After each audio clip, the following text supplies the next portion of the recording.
આગામી તહેવારોને ધ્યાનમાં લઈ સામાજિક તત્વો કોઈ અટકચાળો ન કરે તે માટે પોલીસ લાલાપ કરી છે। ત્યારે સિંગણપુર અને કતારગામ પોલીસ મથકનો ગુનેગારોને બોલાવી પોલીસે તેઓની હાલની પ્રવૃત્તિ અંગે માહિતી મેળવી હતી।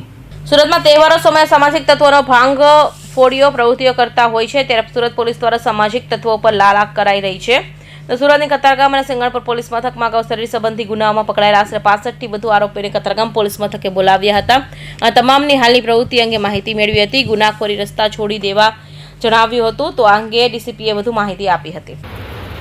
આજ રોજ આપ જાણો છો તેમ શ્રાવણ મહિનો ચાલી રહ્યો છે ને હવે બધા તહેવાર ગણપતિ વિસર્જન અને વિવિધ તહેવારો હવે આવવાના છે।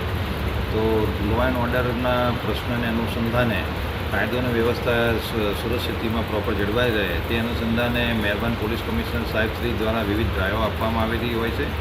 તો આજ કામગીરીના ભાગરૂપે આજે સિંગણપુર અને કતારગામ પોલીસ સ્ટેશન વિસ્તારની અંદર જે શરીર સંબંધી ગુનાઓમાં છેલ્લા વર્ષોમાં સંકળાયેલા આરોપીઓ તેમજ લિસ્ટેડ બુટલેગરો આ બધાને આજે અહીંયા કતારગામ ખાતે બોલાવવામાં આવેલા છે અને તમામની સામે અટકાયતી પગલાં લેવામાં આવશે। આની અંદર 62 કરતાં વધારે જે અગાઉ ગુના કરી ચૂકેલા છે તેમને અત્યારે અહીંયા બોલાવવામાં આવેલા છે અને તેઓની હાલની એક્ટિવિટી ઉપર પોલીસ વોચ રાખી રહેલી છે અને અત્યારે અટકાયતી પગલાં લેવામાં આવેલા છે। જી સર, ખાસ કરીને આવા જે આરોપીઓ છે અલગ અલગ ગુનાઓમાં સંડોવાયેલા, આ આરોપીઓને સુધરી જવા માટે પોલીસ તરફથી શું ખાસ કરીને માહિતી? પોલીસ અમારે તરફથી એક મેન્ટરનો પ્રોગ્રામ પણ ચાલે છે જેમાં તેઓની સાથે પોલીસના કર્મચારીઓ સતત સંપર્કમાં હોય છે અને તેઓ આ ગુનાહિત પ્રવૃત્તિઓ છોડીને મેઇન સ્ટ્રીમમાં ભળી જાય એના માટે પોલીસ એમને સપોર્ટ પણ કરતી હોય છે।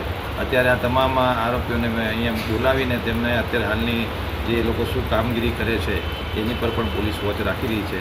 એમાં એનડીપીએસની અંદર પકડાયેલા આરોપીઓને પણ અત્યારે બોલાવવામાં આવે છે જે એમની વોચ અમે કરતા જ રહીએ છીએ। એ લોકો અત્યારે મેઇન સ્ટ્રીમની અંદર આવી ગયેલા છે ને હવે આવી કોઈ ગુનિયા કૃત્યમાં હાલમાં એ લોકો સંકળાયેલા નથી, પરંતુ કાયદો અને વ્યવસ્થા જળવાય તે અનુસંધાને આ તમામ આરોપીઓની વિરુદ્ધમાં અત્યારે અટકાયતી પગલાં લેવામાં આવી છે।